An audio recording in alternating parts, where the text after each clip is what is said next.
Hello friends, welcome to தாளிப்பு ஓசை. இன்றைக்கி வீடியோவில் நம்ம பார்க்க போகிற ரெசிபி கொள்ளு ரசம். ரொம்ப ஹெல்த்தியான கொள்ளு ரசம் எப்படி செய்கிறது ரொம்ப சீக்கிரமானு சொல்லிட்டு பார்ப்போம். இந்த கொள்ளு ரசத்துக்கு நான் 100 கிராம் அளவுள்ள அந்த படியில் ஒரு 100 கிராம் கொள்ளு எடுத்து நைட்டே சோக் பண்ணிட்டேன். நீங்கள் நைட்டு சோக் பண்ணலைன்னா வறுத்துட்டு கூட நம்ம என்ன பண்ணிக்கலாம்னா குக்கரில் சேர்த்துக்கலாம். ஏன்னா இது வேக கொஞ்சம் நேரம் எடுக்கும். 3 பச்சை மிளகாய் எடுத்திருக்கேன். 2 தக்காளி, பழுத்த பழமாக 2 தக்காளி எடுத்திருக்கேன். ஸ்டவ் ஆன் பண்ணிவிட்டு அதில் ஒரு குக்கர் வச்சுக்கலாம். நல்லா பெரிய குக்கராக வச்சுக்கோங்க. ஒரு 5 லிட்டர்ஸ் குக்கர் மாதிரி வச்சுக்கோங்க. இதில் இந்த சோக் பண்ண கொள்ளை சேர்த்துடலாம். சோக் பண்ண வாட்டர் ஒரு 200 ml இருக்குது, அதையும் சேர்த்துட்றேன். இது இல்லாமல் எக்ஸஸாக ஒரு 600 ml வாட்டர் சேர்க்குறேன். இதில் கீரி வச்ச 3 பச்சை மிளகா, தக்காளியை சேர்த்துக்கலாம். கொஞ்சமாக உப்பு சேர்த்துட்டு குக்கரை க்ளோஸ் பண்ணிடலாம். ஒரு பாத்திரத்தில் எலும்பிச்சம்பழ சைஸ் அளவு உள்ள ஒரு புளியை சேர்த்து நம்ம ஊற வச்சுக்கலாம். ஸ்டீம் வந்ததும் வெயிட் சேர்த்துட்டு மீடியம் லோ ஃப்ளேமில் நான் ஒரு 10 மினிட்ஸ் வச்சுக்க போகிறேன். 10 மினிட்ஸ் கழித்து இது எவ்வளோ குக் ஆகிருக்கு அப்படின்னு சொல்லிட்டு பார்ப்போம். இந்த ரசத்துக்கு தேவையானதை நுணுக்கிக்கலாம். இந்த ஸ்பூனால் 2 ஸ்பூன் மிளகு எடுத்திருக்கேன். ஜீரகம் 1.25 டீஸ்பூன் எடுத்திருக்கேன். ஒரு 4 கருவேப்பிலை, கொஞ்சமாக கொத்தமல்லி, தாளிக்கிறதுக்கு தேவையாக ஒரு வரமிளகாய், பூண்டு ஒரு 6லேருந்து 7 பல் தோலோடே எடுத்துக்கலாம். இதை நம்ம லாஸ்ட்டாக இடிச்சுக்க தான் போகிறோம், அதை தட்டிக்க தான் போகிறோம். அம்மிக்கல்லை வச்சு சேர்த்து மொத்தமாக அரைக்க வேணாம். ஒரு மருந்து குழம்பு மாதிரி ஒரு ஃபீல் ஆகிடும். ஸோ அதனால் ஃபுல்லாக அரைக்க வேண்டாம், தட்டிக்க தான் போகிறோம்.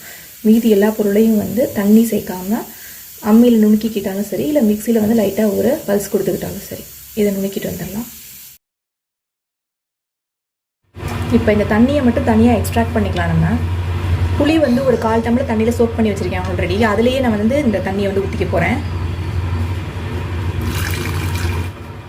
இப்போ தண்ணியை ஃபுல்லாக எக்ஸ்ட்ராக்ட் பண்ணியாச்சு. இதுலேருந்து நம்ம என்ன பண்ண போகிறோம் அப்படின்னா தக்காளியை மட்டும் எடுத்துக்க போகிறோம். மீதிய பருப்பை நான் கடைஞ்சி என்ன பண்ணிக்க போகிறேன்னா தாளிச்சுக்க போகிறேன். நீங்கள் அப்படியே தேங்காய் துருவல் தாளித்து பருப்பு சுண்டல் மாதிரி சாப்பிட்றதுனால சாப்பிட்லாம். தாளிக்கிறதுக்கு வாசனைக்காக ஒரு ஸ்பூன் நெய் சேர்த்துக்கிறேன். கொஞ்சமாக ஆயில் சேர்த்துக்கிறேன். கடுகு 1/2 டீஸ்பூன், தட்டி வச்சிருந்த பூண்டு,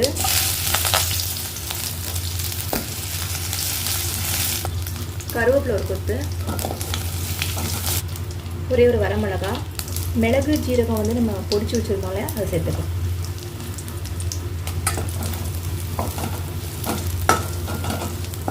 பெருங்காயம் ஒரு சின்ன டீஸ்பூன் நிறையா. எல்லாத்தையும் நல்லா வாசனை வர வரைக்கும் வறுத்துட்டு இந்த கொள்ளு வேக வச்ச தண்ணியை அதில் சேர்த்துக்கலாம்.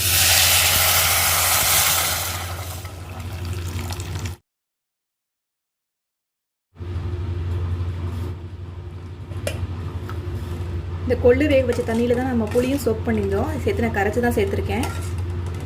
கொஞ்சமாக உப்பு சேர்த்துக்கலாம், ஏன்னா ஆல்ரெடி கொஞ்சம் உப்பு வேக வைக்கும் போதே சேர்த்துருக்கோம். மஞ்சத்தூள், வேக வச்சு மசிச்ச கொள்ளு பருப்பு ஒரு டேபிள் ஸ்பூன் இதில் சேர்த்துக்கிறேன். இந்த டைமில் நீங்கள் உப்பு காரெல்லாம் கரெக்டாக இருக்கான்னு செக் பண்ணிக்கோங்க. இப்போ நான் வேக வச்ச தண்ணி மட்டும்தான் சேர்த்துருக்கேன். புளி தண்ணியும் வேக வச்ச தண்ணியும். சப்போஸ் புளிப்பு உங்களுக்கு அதிகமாக இருக்க மாதிரி இருந்தது அப்படின்னா நீங்கள் தண்ணி எக்ஸஸாக சேர்த்துட்டு காரம் வேணுன்னா சாம்பார் பொடி கொஞ்சம் சேர்த்துக்கலாம். நீங்கள் ரசம் ரொம்ப கொதிக்கக்கூடாது. இந்த மாதிரி நுரைச்சி வரும் பொழுது கருவேப்பிலை கொத்தமல்லி தூவி நம்ம அடுப்பை ஆஃப் பண்ணிடலாம். ஸோ அருமையான கொள்ளு ரசம் ரெடி. நீங்களும் செஞ்சு பாருங்கள். உடம்பு வலி, மூட்டு வலி, சளி இருமலுக்கு ரொம்ப ரொம்ப நல்லது.